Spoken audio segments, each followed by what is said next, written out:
कौन ब्रह्मा का पिता है, कौन विष्णु की मां, शंकर का दादा कौन है, हमको दे बता।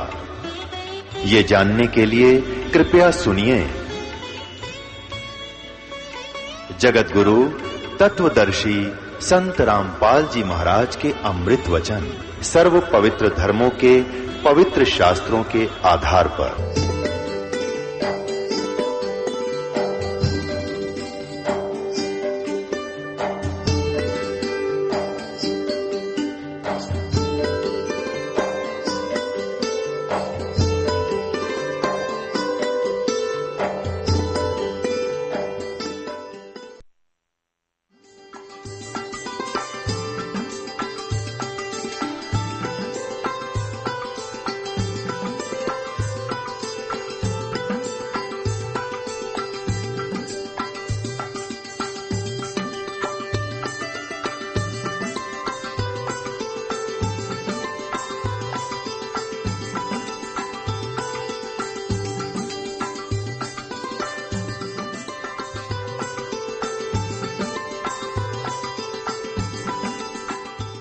जो आदमी घना दुखी हो जाता है तो अपने आप कहता है बुद्धिमान व्यक्ति कि भाई मैंने पिछले जन्म में घने पाप कर रखे, मैंने पिछले जन्मों में घने दोष कर रखे, अपराध कर रखे, आज मेरे ऊपर आपत्ति पर आपत्ति आ रही है, मेरा राम रूस गया।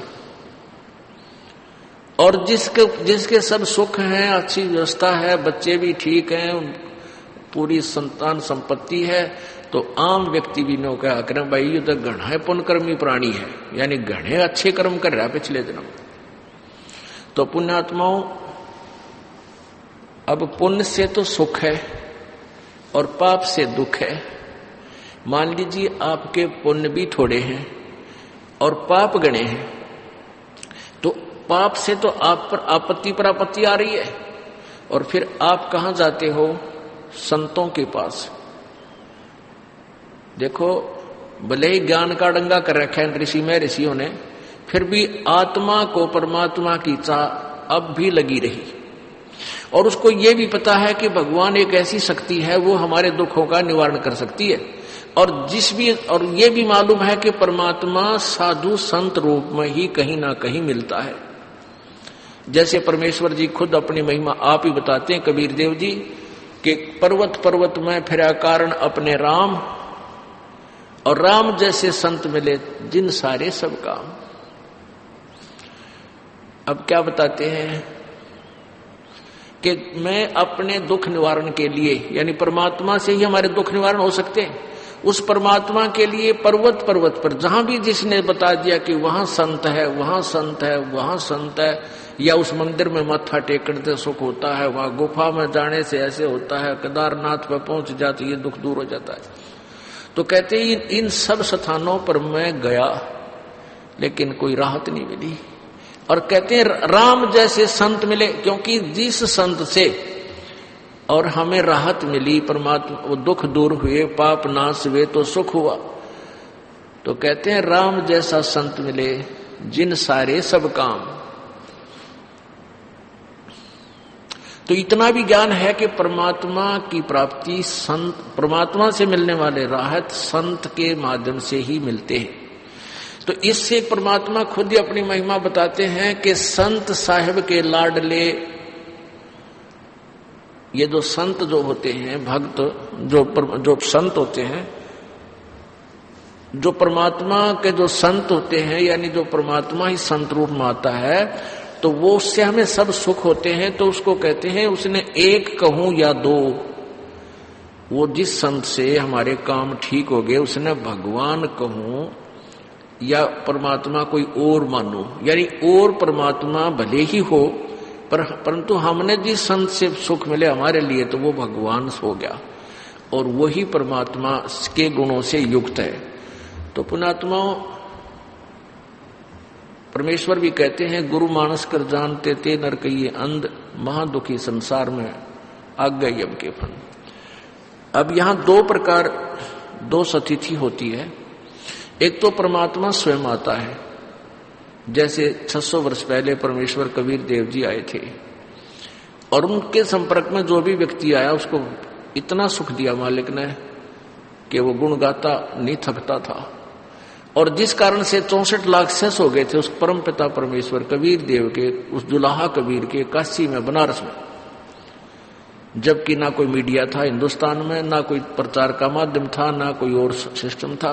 उस परमात्मा के इतनी सुख दिए उस मालिक ने उन बच्चों को कि उन्होंने जगह जगह जा करके दुनिया को बताया, क्यों दुखी हो रहे हो, आ जाओ हमारे गुरुदेव के पास, ले लो उपदेश। तो ऐसे जो भी सच्चे नियत दुखी आदमी, क्योंकि पहले अच्छी आत्मा बहुत थी, परमात्मा से डरने वाले थे। अब तो हम कति बिगड़ दिए कि मैं सिनेमा में सांग देख कर, कि मैं बकवादियां की कथा सुनकर, इनकी नकली संतों की थ्योरी सुन कर, और कुछ अब इस समय में शिक्षा होगी, शिक्षा से कुछ नौकरी अच्छी होगी, कोई बिजनेस ठीक हो गया, ट्यूबल टैबल की व्यवस्था लगी, खूब धन होने लग गया, भगवान से सैकड़ों कोस दूर हो गया। माया भगवान से 100 कोस दूर कर देती है। इसलिए परमात्मा कहते हैं राम रट दारिद्र बला टूटी घर की छान, और सुंदर महल किस काम के जहां भक्ति नहीं भगवान। तो जो भी दुखी आता था, छल कपट नहीं होता था। अब यहां नाम भी ले लेता है व्यक्ति तो भी 2 साल तक तो उसके मन का दोष नहीं जाता। उसकी पुरानी सोच कुछ न कुछ अड़ी रहती है, ऐसा नहीं होना चाहिए, ऐसा कैसे कह रहे, ऐसा नहीं हो सकता। और जब तक अग्रम अग्रम है दिमाग में, इतनी राहत कम मिलेगी भगवान की। जिस दिन आप सच्चे समर्पण कर दोगे कि जो संत जी शब्द बोल रहे हैं वो फाइनल है और सत्य है, और आपके मन में कभी दोष नहीं आता है, तो इतने लाभ शुरू हो जाएंगे आप सोच नहीं सकते। क्योंकि हम इतने भर दिए, काल ने हमें भक्ति से और भगवान से सैकड़ों कोष दूर कर दिया, इतना अंदर हमारे अंदर जो गंध भरवा दिया, कुछ सांगसिनी में देख कर कुछ वैसी बकवादियां भर के। तो वो चाहता था कि ये भगवान की भक्ति के योग्य ना रहे, लेकिन परमात्मा में वो परम शक्ति है कि ये मांझ दो का हमने अपने योग्य भी करेगा और मोक्ष भी देगा। क्योंकि हम कबीर जी के बालक हैं, हम सभी जितने भी मजहब धर्म हैं, सभी बच्चे उसी परमपिता एक परमात्मा की संतान है। इस काल ने हमें भ्रमित करके डिवाइड कर दिया।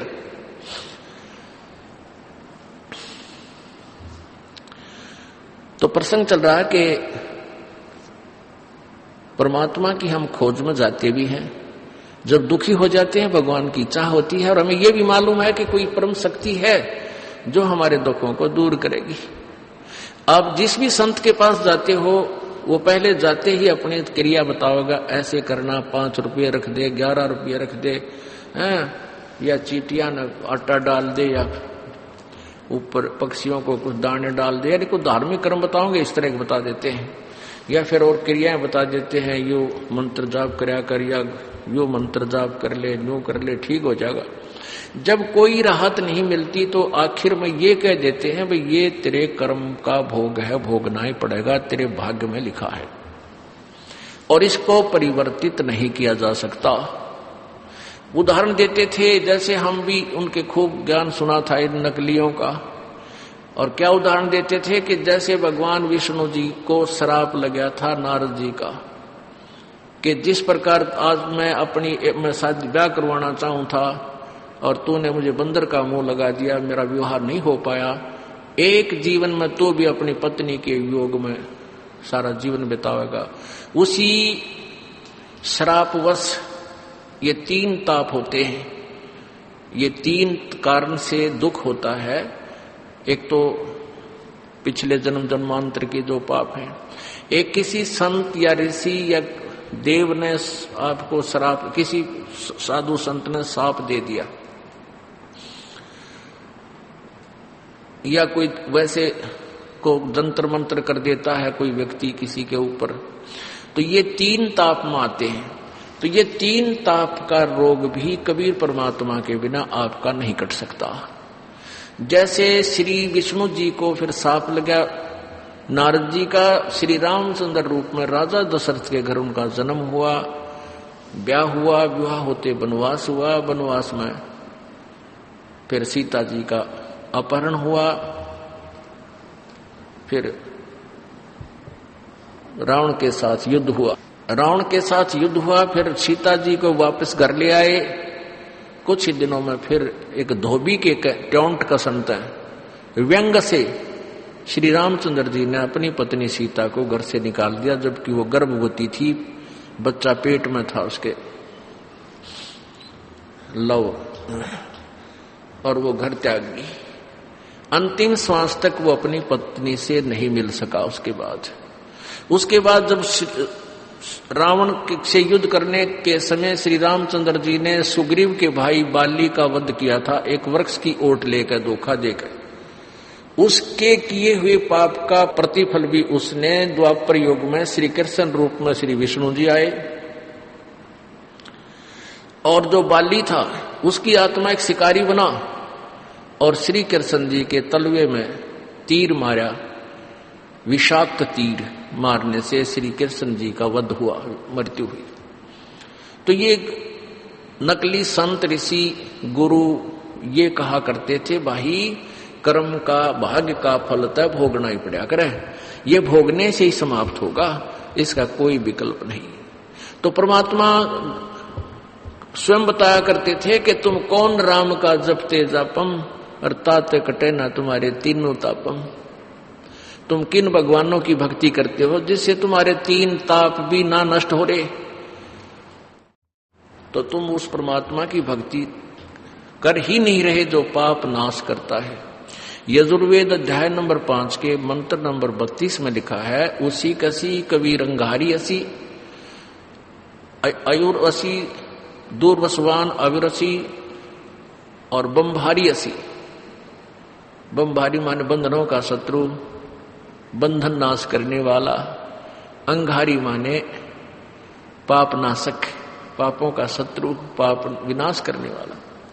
ये देखिएगा यजुर्वेद अध्याय नंबर 5 का श्लोक नंबर 32, मंत्र नंबर 32।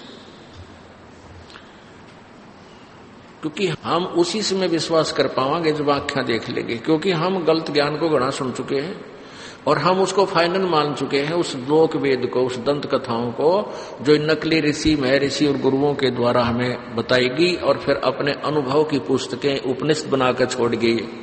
ये उपनिषद क्या है? ये ऋषि विशेष की अपनी सोच, अपना अनुभव, सारे जीवन में उसने कैसा भगवान को जाना, कैसा समझा, उसमें लिपिबद्ध करके चला गया। अब हमने ये सोचा कि ये हम वेदों को नहीं पढ़ सकते, हमारे समझ में नहीं आ सकती, और इन ऋषियों ने वेदों को पढ़ा, इन्होंने वेदों को समझा है और उसका सरलार्ज करके, सिंपल बनाकर उनके द्वारा अपने अनुभव की पुस्तकों में लिख दिया गया है। तो हमें वही सफिशिएंट है, उन वेदों को पढ़ने की हमें जरूरत नहीं। हम यहां सेट हो चुके थे कि इन उपनिषदों को हम वेदों अनुसार ज्ञान युक्त मानते थे, जबकि अब पता चला कि ये कैसे, इनकी अधूरी सोच थी, वेद विरुद्ध ज्ञान था इन ऋषि महर्षियों का, नकलियों का। अब हम शिक्षित, इसलिए परमात्मा ने शिक्षा दी है मानव को कि ये वेदों को समझ कर और मुझे पहचान ले, बस इतनी सी बात है। ये देखो, ये यजुर्वेद, ये महर्षि दानंद सरस्वती जी द्वारा अनुवादित है।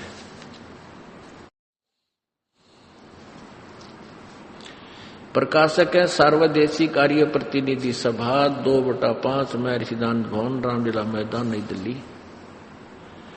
यजुर्वेद आर्य भाषा भाष्य संपूर्ण 40 अध्याय, महर्षि दानंद सरस्वती कृत। मुद्रक है Prince Offset Printers, 1510 Pataudi House, Daryaganj, New Delhi. ये इनके फैक्स फोन नंबर है। अब देखो अध्याय नंबर 5 का और श्लोक नंबर 32, मंत्र नंबर 32।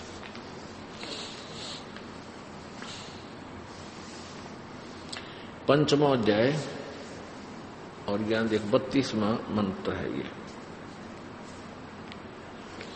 इसमें लिखा उसी गसी, ये संस्कृत है, मूल संस्कृत। कबीर अंगारी असी, कबीर, हम इसको कबीर बोलते हैं अपनी भाषा में, कबीर, हम कबीर कहने लगे, ये कबीर है। कबीर अंगारी असी, बम्भारी, अवेसुरसी, ये बम्भारी, बम्बारी। और यहां देखो हवे सूदनम रत धामा असी सवर ज्योति। अब इन 2-3 शब्दों को हम इन्हीं के अनुवाद में देखेंगे कितने यथार्थ है। अनुवाद है महर्षि दानंद जी द्वारा किया हुआ। हे जगदीश्वर, जिस कारण आप उसी के माने कांतिमान, असी माने हैं। चलो यहां देखो ये लिखा है कबीर अंगारी असी, इन्होंने इसका अर्थ लिख दिया अंगारी तो यहां ले लिया और कवि के दो अपसर्ग लगा दी तो यहां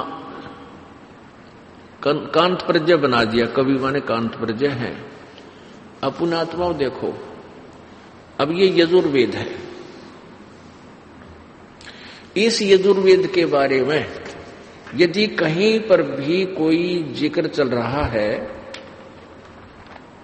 ये देखिएगा, ये है 36वां अध्याय है यजुर्वेद का। इसमें यहां लिखा है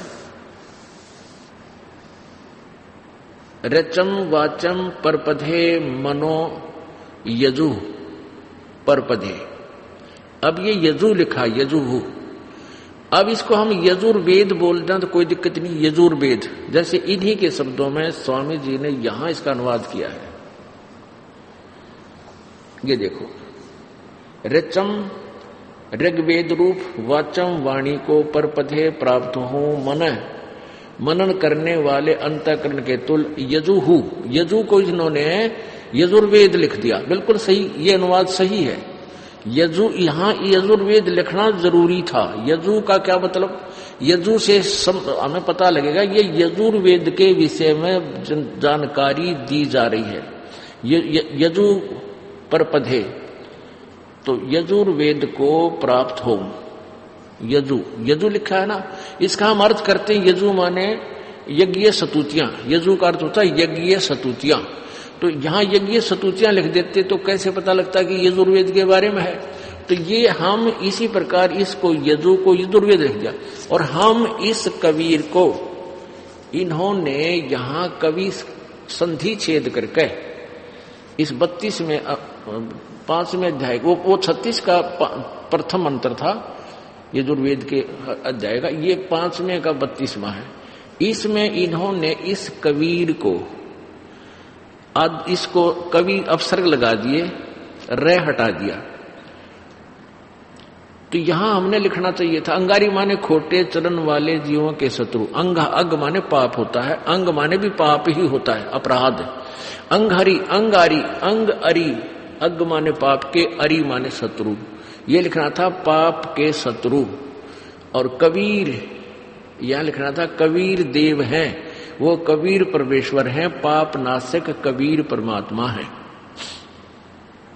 यहां कबीर देव लिखना था, कबीर हम कबीर साहब कहें, कबीर हम वह को वह बोलते हैं, वेदों को वेद बोलते हैं हम, तो अपनी भाषा में इस कबीर देव को हम कबीर साहब कहने लगे। आगे देखो और बम भारी, ये देखो ना कबीर कबीर अंगारी असी बम्भारी असी, बम्भारी आवेशुर असी, इन्होंने बम्भारी का अर्थ बंधन के शत्रु, अरि माने शत्रु, बम माने बंधन, तो अंग माने पाप, अरि माने शत्रु, पाप के शत्रु, पाप नाशक, पाप विनाश करने वाले, बंधन के शत्रु, बंधन काटने वाले, बंधन का नाश करने वाले, हम उनको बंदी छोड़ के हैं जो बंद से छुड़ाने वाले। केवल भाषा का शब्दों का अर्थ है, बाकी महिमा वही है प्रभु की। यहां देखो इन्होंने रितधामा, ये लिखा है रितधामा असी सवर ज्योति, तो यहां लिखा है, इसने अनुवाद किया स्वामी दयानंद ने, रितधामा सतधाम। अब धाम कहो चाहे लोक कहो चाहे स्थान कहो, सत्य कहो अविनाशी कहो शाश्वत कहो, तो सतधाम कहो चाहे सतलोक कहो, वो परमात्मा सतधामा सतधाम वाला है, सतलोक वाला है, सतलोक युक्त है, असी माने है। और सवर ज्योति का अर्थ होता है स्वयं प्रकाशित, ये अनुवाद ठीक नहीं है। सवर ज्योति स्वयं ज्योति, सवर ज्योति स्वयं प्रकाशित। यहां देखो रितधामा असी सवर ज्योति, वो स्वयं प्रकाशित है, यानी तेजो में श्री युक्त है, साकार है और वो सतलोक में रहता है। रितधामा, रितधाम माने सतधाम, सतधाम कहो, सतलोक कहो, शाश्वत स्थान कहो, अविनाशी लोक कहो, वो वहां रहता है। अपने आत्मा परमात्मा पाप नाश करता है, और वो है कौन, ये भी नाम बता दिया, कबीर असी, वो कबीर देव है। अब ये उसको कवि बोलते हैं, कहते हैं ये कवि को तुम कबीर कैसे बना रहे हो? हम नहीं बना रहे, हम तो अपना भाव व्यक्त कर रहे हैं कि जिसको तुम कबीर देव कहते हो, हम कबीर देव बोलने लगे। कबीर देव, और देव माने परमेश्वर, और कबीर हम कहते, कबीर कवि को हम कवि कहने लगे, कबीर देव। तो वो अपभ्रंश होते होते हम लिखने लगे, पहले अशिक्षित थे, क ब का बड्डी की मात्रा बड्डा रे समझाने के लिए कबीर साहब, कबीर साहब, उस कवि को हम कबीर कहने लगे। तो ये वही कबीर अपभ्रंश उसी नाम से प्रगट प्रभु वो 600 वर्ष पहले बनारस में आए, वो कबीर देव, कबीर साहब, हम कबीर कहने लगे। और कुरान शरीफ में अरबी भाषा में कबीर शब्द परमात्मा के लिए लिखा है अल्लाह कबीर। तो वो अल्लाह कबीर को उन्होंने बड़ा अर्थ कर दिया, कबीर माने बड़ा, और अल्लाह भगवान, बड़ा भगवान। तो परमात्मा कहते हैं वो अल्लाह कबीर मैं ही हूं। कबीर जी आए, कहते तुम उसने बड़ा भगवान कहते हो, वो वही वास्तविक नाम है मेरा। कबीर कहो, कबीर कबीर देव कहो, जो वेदों में लिखा है, कबीर शब्द है वेदों में, वो उसी परमात्मा का बोधक है जिसको हम अपभ्रंश करके कबीर कहने लगे। जो बनारस में आया वो पूर्ण परमात्मा है। इतनी सी बात है। अपनात्मा, हम परमात्मा से दूर इसलिए होने लगे कि जिन संतों के पास हम गए, जिन ऋषि मंडलेश्वरों के हमने विचार सुने, पहले तो उन्होंने ठेका ले लिया कि तुम ऐसे जंत्र कर ले, ऐसे मंत्र कर ले, तुम चिंता ना करो, ठीक हो जाओगे, सब स्वस्थ हो जाओगे। जो नहीं हुए, जब ठीक उनको कोई लाभ नहीं मिला तो बता दिया कि तुम्हारे प्रारब्ध का भोग है, ये तुमने भोगना ही पड़ेगा।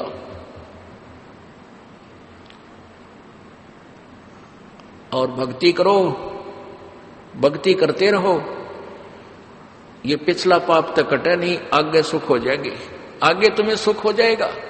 अरे भले आदमी हो, पैर में कांटा लग गया, किसी के पैर में कांटा लगा हो, कांटा लगे पैर में जूता नहीं पहन सकता आदमी। कोई किसी के पास जावे, वो देख दाख के ये बता दे, वो कहे कि मेरे पैर में बहुत पीड़ा हो रही है, तो उसने देखा, पैर को दो मांस साफ करके देखा, बताया कि तेरे पैर में कांटा लगा है, जिस कारण से तुझे पीड़ा है। ये तो उसने बता दिया बुद्धिमान ने, और उसके पास कोई साधन हो नहीं, वो ये कहे कि कांटा तो निकल नहीं सकता, अब जूता पहन ले, आगे कांटा नहीं लगेगा। और जूते की दुकान खोल रहा हो तो पुण्यात्माओं, कांटा लगे पैर में, कांटा लगे पैर में जूता पहना नहीं जा सकता। पहले तो कांटा निकले, कांटा निकले और फिर वो उसको सलाह दी जाए कि आगे जूता मत निकालना, नहीं तो इतना दुखी फिर हो जाएगा। तो फिर वो कभी उस जूते को लापरवाही से निकाल कर नहीं फेंकेगा, वो पहन कर चलेगा।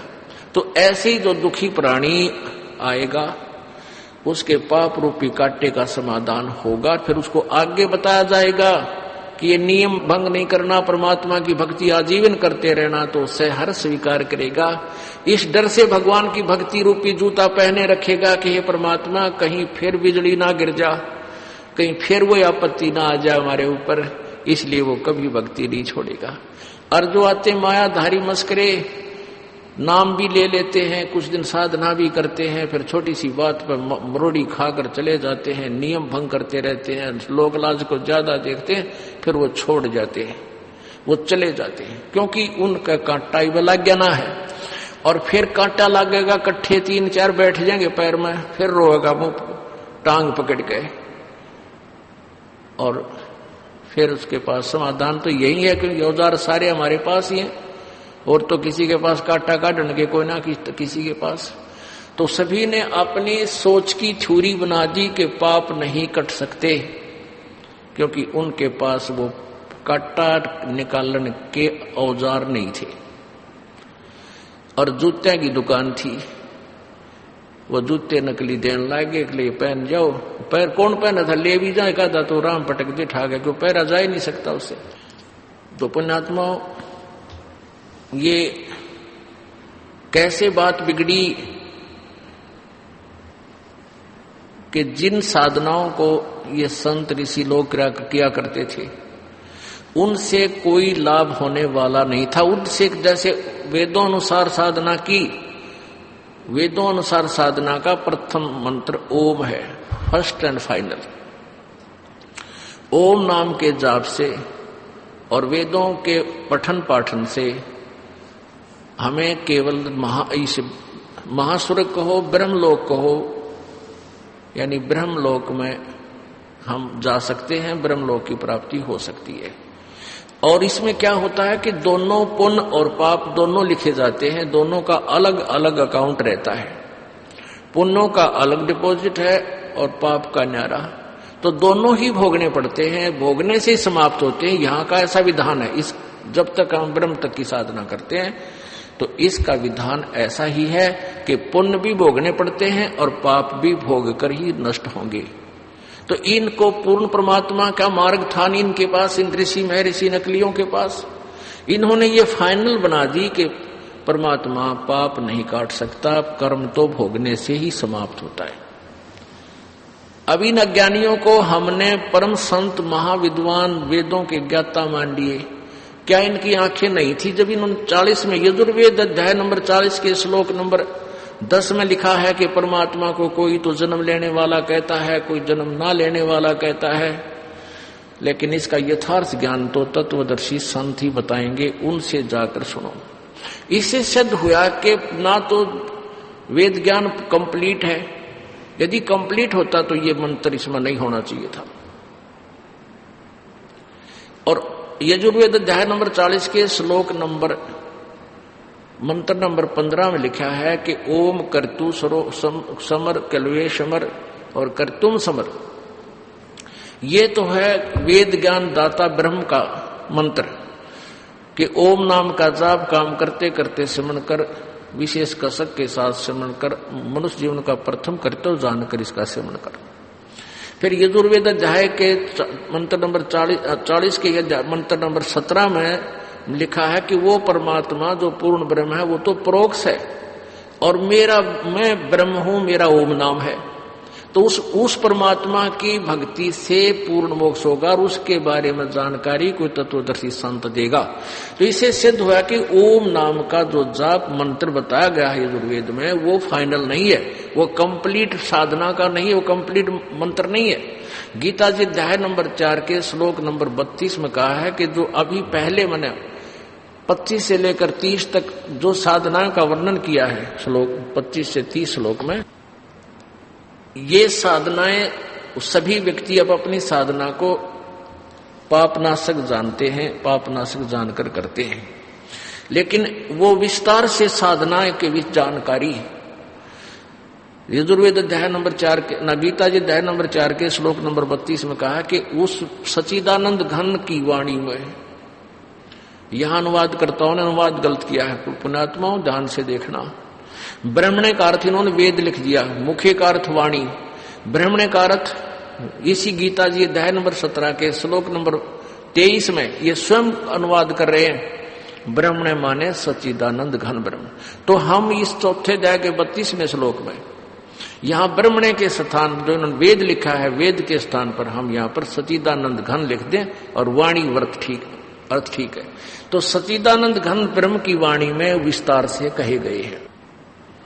तो चौथे अध्याय के 34वें श्लोक में कहा कि उस ज्ञान को जो सच्चिदानंद घन की वाणी में जो सूक्ष्म वेद में उस ज्ञान में कहा है, उस तत्व ज्ञान को तू तत्वदर्शी संतों के पास जाकर समझ, उनको प्रणाम कर, विनम्र भाव से कपट छोड़ कर प्रसन्न कर।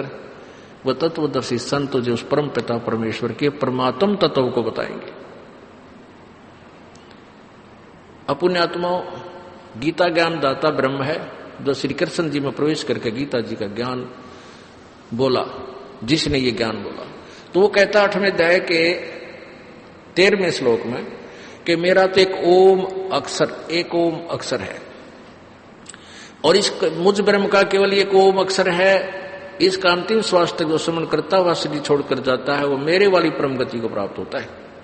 अपनी परम गति को 7वें अध्याय के 18वें श्लोक में कहता है मेरे ये ज्ञानी आत्मा है तो उद्धार ये मेरे तक ही ओम नाम के जाप से और मेरी साधना में लगे हुए हैं, ये अनुत्तम घटिया साधना में लगे हुए हैं। ये अनुत्तम साधना है इनकी, घटिया साधना है। क्योंकि 18वें अध्याय के 62वें श्लोक में अर्जुन को कह रहा है ये गीता ज्ञानदाता कि तू सर्वभाव से उस परमेश्वर की शरण में जा जिसकी कृपा से तू परम शांति और शाश्वतम स्थानम, यानी रत धाम, शाश्वत स्थान कहो, रत धाम कहो, सतलोक कहो, अविनाशी स्थान कहो, उस अमर लोक कहो, उसको प्राप्त हो जाएगा। वहां जाने के बाद फिर कभी तेरी जन्म मृत्यु नहीं होगी। अपने बारे में गीता ज्ञानदाता कहता है 4थे अध्याय के 5वें और 9वें श्लोक में कि अर्जुन तेरे और मेरे बहुत जन्म हो चुके हैं, ना तू अविनाशी ना मैं अविनाशी, तू नहीं जानता मैं जानता हूं। अब अर्जुन ने गीता जी अध्याय नंबर 8 के श्लोक नंबर 1 में पूछा कि प्रभु आपने 7वें अध्याय के 29वें श्लोक में जिस तत्ब्रह्म के बारे में, उस ब्रह्म के बारे में बताया है, कहा है कि उसको जानने के बाद फिर प्राणी जन्म और मृत्यु से ही छूटने, जरा और मरण से, बुढ़ापे के दुख से और मृत्यु के दुख से छूटने का ही प्रयत्न करता है। तो वो किम तत्ब्रह्म, वो तत्ब्रह्म कौन है? वो कौन है? वो परमात्मा। गीता जी अध्याय नंबर 8 के श्लोक नंबर 3 में उत्तर दिया है गीता ज्ञानदाता ने कि परम अक्षर ब्रह्म है। ये गीता ज्ञानदाता सर्वब्रह्म है, सर्वब्रह्म, क्षर, क्षर, जैसे हम क्षर बोलते हैं इसको, क्षर ब्रह्म, क्षर माने नासवान। और एक अक्षर ब्रह्म ये परब्रह्म है जो 7 संग ब्रह्मांड का स्वामी है, और ये ब्रह्म जो सर्वब्रह्म ये 21 ब्रह्मांड का, केवल 21 ब्रह्मांड का स्वामी है। और परम अक्षर ब्रह्म जो 8वें अध्याय के 30 श्लोक में उत्तर दिया है गीता ज्ञानदाता ने, वो ओवरऑल कंट्रोलर, कुल मालिक है, परम अक्षर ब्रह्म। अब गीता अध्याय नंबर 17 के श्लोक नंबर 23 में उस परम अक्षर ब्रह्म को पाने का, उसकी प्राप्ति का मंत्र बताया है कि ओम तत्सत इति निर्देश है ब्रह्मण त्रिविध समर्थ है। ओम तत्सत ये उस ब्रह्मण माने सचिदानंद घन यानी परम अक्षर ब्रह्म के पाने का ये 3 मंत्र का जाप है। इसी का निर्देश है, निर्देश माने नथिंग एल्स, और उसके और कोई बात तक खत्म हो जाती है। ये आदेश है, ये निर्देश है, नथिंग, उसके पीछे कुछ नहीं बचता। अपने आत्मा एक और ध्यान रखना, विचार करना कि जो गीता ज्ञान दिया गया है, वेदों का ज्ञान दिया है, ये ब्रह्म ने दिया है, जो ब्रह्मा विष्णु महेश का पिता है। और जो पुराणों का जो ज्ञान है, पुराणों में जो साधना लिखी है, वो ब्रह्मा जी द्वारा या अन्य किसी ऋषि द्वारा उनकी अपनी सोच है। तो जो वेदों से और गीता से नहीं मिलती, पुराणों का जो ज्ञान है वो यूजलेस है, वो भक्ति में कामयाब नहीं है, भक्ति के लिए नहीं है। बाकी अलग ज्ञान है, वो उन आप अपनी जो कथाएं सुना रखी वो अलग कहानियां हैं। तो गीता जी अध्याय नंबर 8 के श्लोक नंबर 5 में और 7 में गीता ज्ञानदाता ब्रह्म कह रहा है कि मेरी भक्ति करेगा तो मुझे प्राप्त होगा, और युद्ध भी कर और मेरी साधना भी कर तो अंत समय में मुझे ही प्राप्त होगा। अध्याय नंबर 8 के श्लोक नंबर 6 में कहा कि एक नियम है अर्जुन, जो अंतिम समय में तक जिस भी के भाव में भावित रहता है, यानी जिस भगवान की भक्ति करता है तो उसी के को प्राप्त होता है। तो 8वें अध्याय के 8, 9, 10 3 श्लोकों में लिखा है कि उस परमात्मा सच्चिदानंद घन परम अक्षर ब्रह्म की साधना करेगा तो तू उसको प्राप्त होगा भक्ति की शक्ति से, यानी भक्ति करके ही वहां जाया जाएगा। उस यानी जो परम अक्षर ब्रह्म है उसकी साधना के विषय में गीता जी अध्याय नंबर 8 के श्लोक नंबर 8, 9, 10, 3 में बताया है। अपनी साधना ब्रह्म साधना 8वें अध्याय के 5 और 7 में कहा है। तो ये गीता के पढ़ने वाले ऋषि, मैं ऋषि मंडलेश्वर कहवाने वाले, वेदों के पढ़ने वाले, ये सारे अज्ञानी थे, ये उस तत्व ज्ञान से अपरिचित थे जो वेद और गीता किसी अन्य सच्चिदानंद घन की वाणी उस परम संत के पास जाकर समझने को कह रहे हैं। इनको इतनी बुद्धि कामना करी कि वेदों और गीता से कोई और भी ज्ञान है जो पूर्ण मोक्षदायक है, और उसी की महिमा इन वेदों में है। कबीर परमात्मा अपनी महिमा आप बताते थे कि वेद मेरा ही भेद है, और मैं ना वेदन के माही, यानी वेदों से वेदों में वर्णित विधि से मेरी प्राप्ति नहीं हो सकती, और जौन वेद से मैं मिलूं ये वेद जानते नहीं। अब जिस ज्ञान से मेरी प्राप्ति होगी वो इन वेदों में वर्णित नहीं है, वो सच्चिदानंद घन की वाणी है, वो कबीर पाणी है, कबीर साहब ने आप पे आके बताई है। और उसको इन नकली ऋषि में ऋषियों ने रिजेक्ट करवा दिया कि ये तो अनपढ़ था, अशिक्षित है, अक्षर ज्ञान है नहीं, कबीर झूठ बोलता है, इसकी बातों में मत आना। और अभी तक ये धारणा बनी रही। अब परमात्मा ने दया करी, हम सभी को शिक्षित बना दिया, ऐसा चांस दिया हमारे को। और इस शिक्षा का उद्देश्य यही है कि हम परमात्मा को पहचान कर अपनी भक्ति सुचारू करके इस जन्म मृत्यु के दीर्घ रोग को समाप्त कर सके। अब देखिएगा, हम अभी तक इन ऋषि महर्षियों को बड़े विद्वान वेदों के ज्ञाता मानते थे। अब पुण्यात्माओं जैसे रह रहकर आप कथाएं सुना करते थे श्री राम और कृष्ण की, सुदामा और कृष्ण की, तो बातें वही थी और रह रहकर सुनते थे, क्योंकि पुण्यात्माओं को परमात्मा की चर्चा बार बार अच्छी लगती है। अब जैसे स्वस्थ व्यक्ति है, सुबह भी भूख लगती है, शाम को भी उतनी भूख लगती है, और अस्वस्थ हो गया तो फिर उसकी रुचि नहीं रहती। तो उस रुचि नहीं रही तो उसमें कोई गड़बड़ होगी। उसका इलाज क्या है कि ट्रीटमेंट करवा। अब रोटी अच्छी नहीं लग रही है तो कड़वी गोली खा, और कड़वी गोली खाने से ही फिर वो रुचि फिर बनेगी। तो ऐसे ही जैसे ये कथाएं, ये ज्ञान, ये रह रहकर आपको प्रमाण दिखाए जाते हैं, यदि आपकी भक्ति सुचारू चल रही है, आप में कोई दोष बड़ा नहीं है, प्रभावित नहीं है, तो जितनी बार सुनोगे उतनी बार अच्छा लगेगा। और जिसको ये लगता है कि बहुत बार सुन लिया, बहुत बार देख लिया, तो समझो आप में अरुचि होगी, आपके ऊपर कोई पाप कर्म दबाव दे रहा है। उसका ट्रीटमेंट क्या है कि इनको बार बार सुनो, ना मन माने तो भी देख कर सुना भगवान के इस प्रमाणों को, फिर 10 मिनट के बाद रुचि बन जाती है।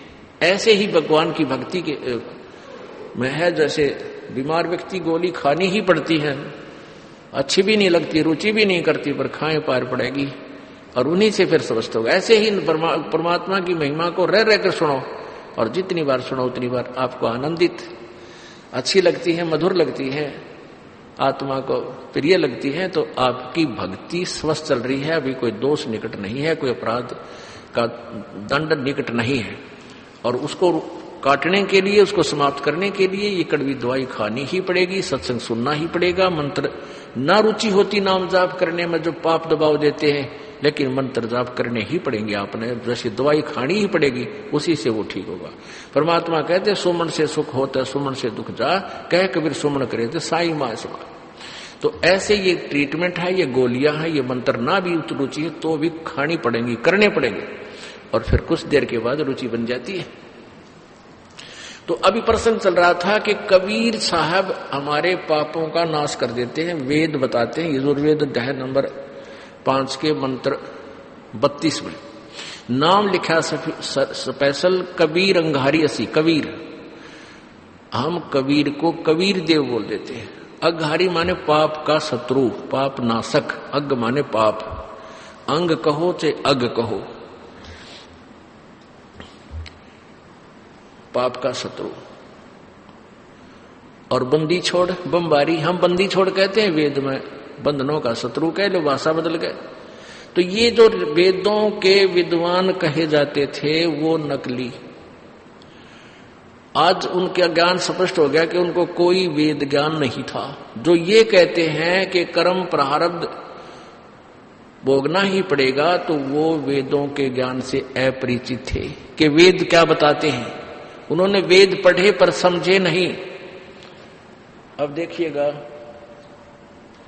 श्रीमद देवी भागवत यानी दुर्गा पुराण, शक्ति पुराण, देवी पुराण,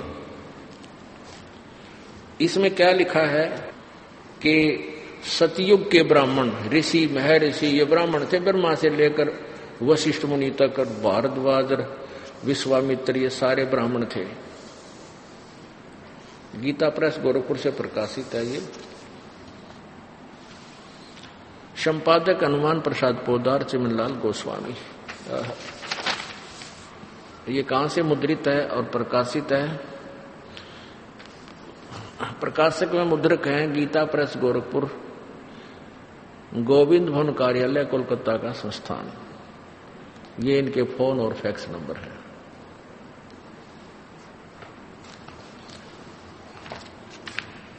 अब देखना इसके 414 पृष्ठ पे, ये छठा स्कंद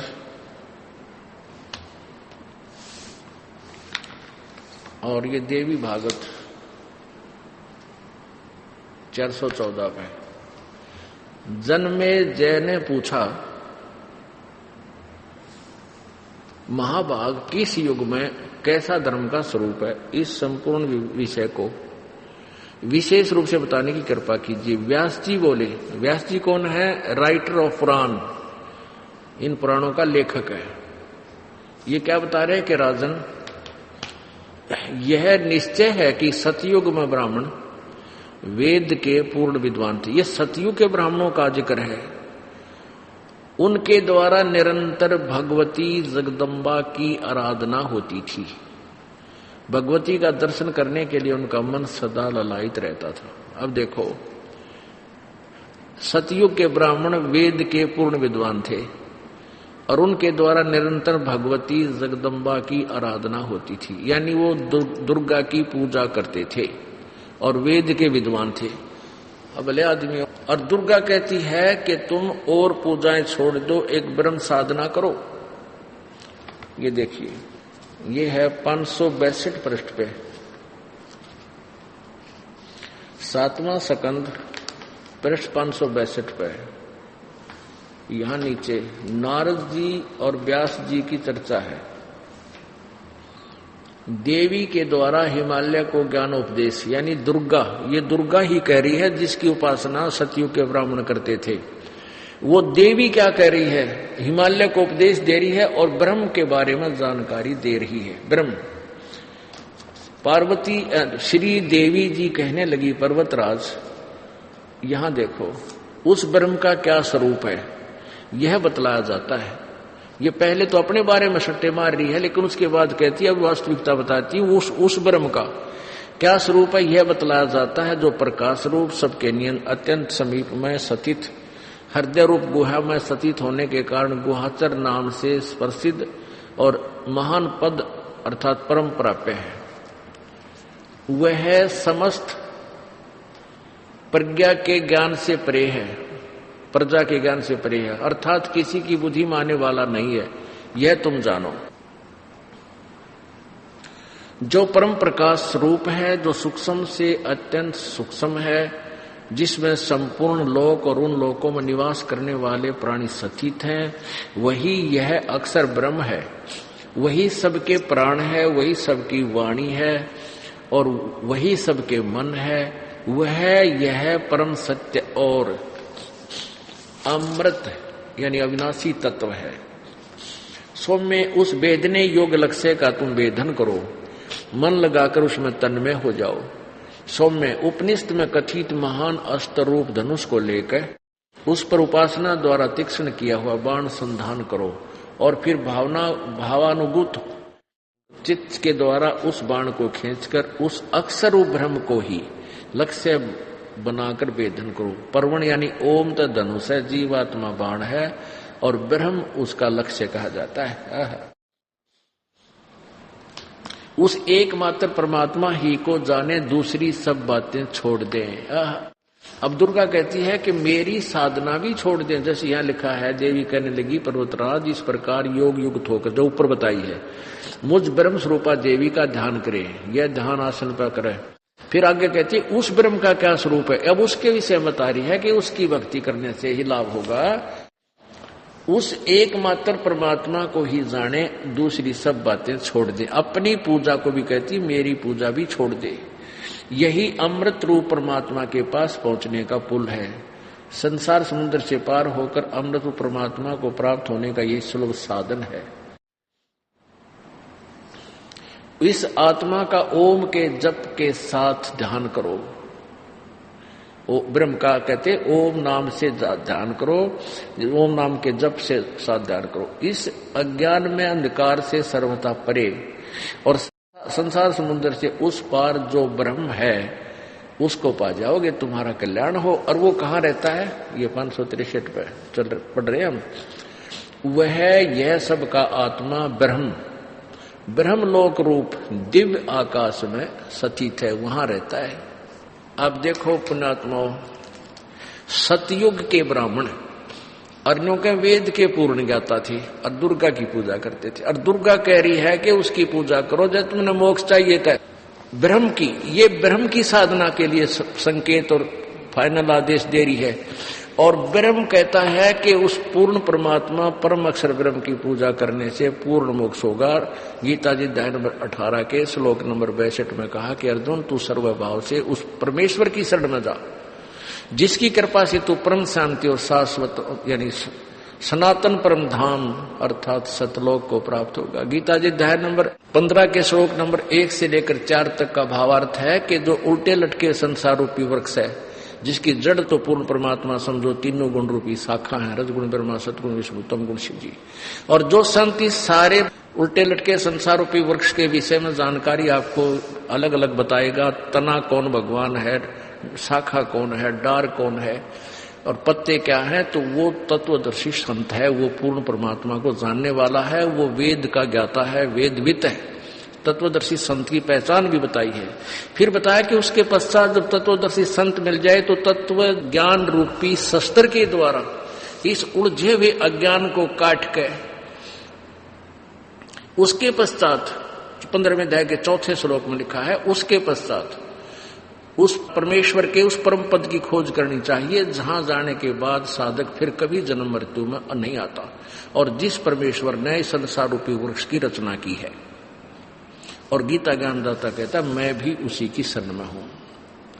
गीता ज्ञानदाता 4 अध्याय के 5वें श्लोक में कहता अर्जुन तेरे और मेरे बहुत जन्म हो चुके हैं, तू भी मृत्यु जन्म में, मैं भी मृत्यु जन्म में, मैं भी अविनाशी नहीं, तू भी अविनाशी नहीं।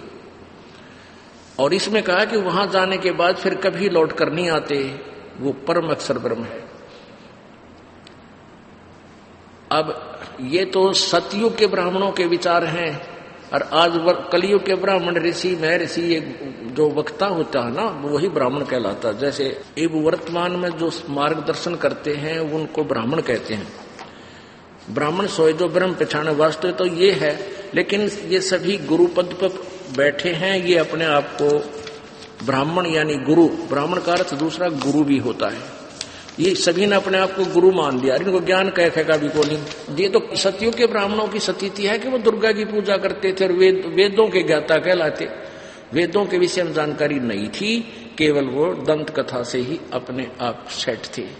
अब जब सतयुग के ऋषि महर्षि ब्राह्मण ब्रह्मा से लेकर ये सब ब्राह्मण कहलाते हैं, और उन ब्राह्मणों को ये ज्ञान था। आगे देखो कि 6 स्कंद में, ये वही देवी भागवत है, ये 6 स्कंद देवी भागवत जो 414 पृष्ठ पे आपने पढ़ा कि जन्मेजय ने पूछा था कि किस युग में कैसा धर्म का स्वरूप है, इस संपूर्ण विषय को विशेष रूप से बताने की कृपा कीजिए। व्यास जी बोले राजन ये निश्चय है कि सतयुग के ब्राह्मण, सतयुग में ब्राह्मण वेद के पूर्ण विद्वान थे, और उनके द्वारा निरंतर भगवती जगदम्बा की आराधना होती थी, देवी की पूजा करते थे। और यहां देखो इसी पृष्ठ पे धर्म की यही स्थिति त्रेता में भी रही। मतलब पहले क्या बताया है कि यहां से शुरू किया इन्होंने कि सतयुग में ऐसे थे, फिर ऐसे, उस पुण्य में सतयुग के शूद्रों के मन में सदा ही भावना रहती थी कि हम दूसरों की सेवा करें। उस श्रेष्ठ युग में प्राय सभी वर्ण भक्ति शक्ति जगदम्बा की पूजा करते थे। अच्छा, धर्म की यह स्थिति थी त्रेता में भी रही, परंतु कुछ ह्रास हो गया। सतयुग की जो स्थिति थी वह द्वापर में विशेष रूप से कम होगी। राजन उन प्राचीन युगों में यानी ऊपर द्वापर त्रेता सतयुग में जो राक्षस समझे जाते थे, वे कली में यानी अब कलयुग में ब्राह्मण माने जाते हैं। यानी सतयुग त्रेता द्वापर में जो राक्षस जैसे कर्म लोग होते थे, मानते थे, उसे तो आज के ब्राह्मण हो गए। क्योंकि अब के ब्राह्मण प्राय पाखंड करने में तत्पर रहते हैं, दूसरों को ठगना, झूठ बोलना और वैदिक धर्म कर्म से अलग रहना कलयुगी ब्राह्मणों का स्वाभाविक गुण बन गया। अब जो प्रसंग चल रहा है कि ये वेदों को समझ नहीं सके, इसी के संदर्भ में ब्रह्मा विष्णु महेश भी वेदों से अपरिचित थे। पुण्यात्माओं, अभी तक हम अपने इन पुराणों को एक बहुत ही यथार्थ शास्त्र मानते थे और इन्हीं के आधार से ये संत ऋषि महर्षि हमें ज्ञान दिया करते थे कि उस पुराण में ऐसा लिखा है, उस पुराण में ऐसा लिखा है। लेकिन वो ये नहीं समझ सके इस पुराण में क्या लिखा है। पुराण का नाम लेकर हमें दंत कथा सुना दिया करते। हम ये मान लेते थे कि ये ऋषि महर्षि या गुरुजी वक्ता संस्कृत जानता है, इसने सही पढ़ा होगा इन शास्त्रों को, ये ठीक बता रहा है हिंदी अनुवाद करके। लेकिन उन्होंने इस उल्ट ज्ञान हमें दिया, यथार्थ ज्ञान पुराणों का भी नहीं दिया। अब देखिए वही देवी पुराण पहला स्कंद, देवी पुराण गीता प्रेस ग्रुप से प्रकाशित वही पुराण है। ये 28 पृष्ठ पे है। इनकी वार्ता देखिए। नारद जी ने कहा, महाभाग व्यास जी, नारद जी ने कहा, महाभाग व्यास जी, तुम इस विषय में जो पूछ रहे हो ठीक यही प्रश्न मेरे पिताजी ने भगवान श्री हरि से किया था। देवाधिदेव भगवान जगत के स्वामी हैं, लक्ष्मी जी उनकी सेवा में उपस्थित रहती है और दिव्य कौस्तुभनी उनकी शोभा बढ़ाती है। ये सारा उनका, वे 4 भुजाएं हैं, वक्षस्थल पर श्रीवत्स का चिन्ह चमकता रहता है। ऐसे जगत प्रभु, जगत गुरु एवं वे चराचर जगत के आश्रय दाता हैं, जगत गुरु एवं देवताओं के भी देवता हैं। ऐसे जगत प्रभु भगवान श्री हरि महान तप कर रहे थे, उनकी समाधि लगी थी। यह देखकर मेरे पिता ब्रह्मा जी को बड़ा आश्चर्य हुआ। अतः उन्होंने यानी ब्रह्मा जी ने उनसे श्री विष्णु जी से जानने की इच्छा प्रकट की। ब्रह्मा जी ने पूछा, प्रभु आप देवताओं के अध्यक्ष, जगत के स्वामी, भूत भविष्य एवं वर्तमान सभी जीवों के एकमात्र शासक हैं।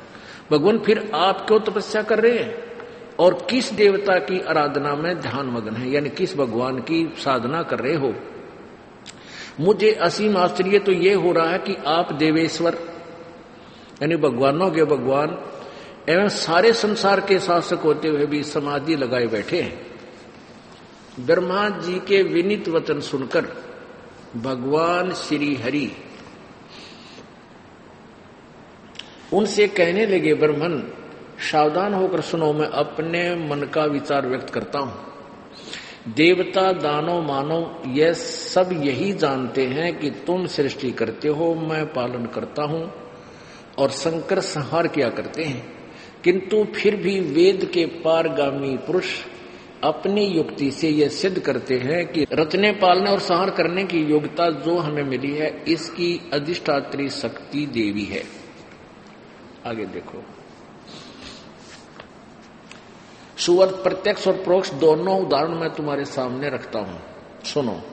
यह निश्चित है कि उस शक्ति के अधीन होकर ही मैं प्रलय काल में इस शेष नाग की सैया पर सोता और सृष्टि करने के अवसर आते ही जाग जाता हूं। मैं सदा तप करने में लगा रहता हूं। उस शक्ति के शासन से कभी मुक्त नहीं रह सकता।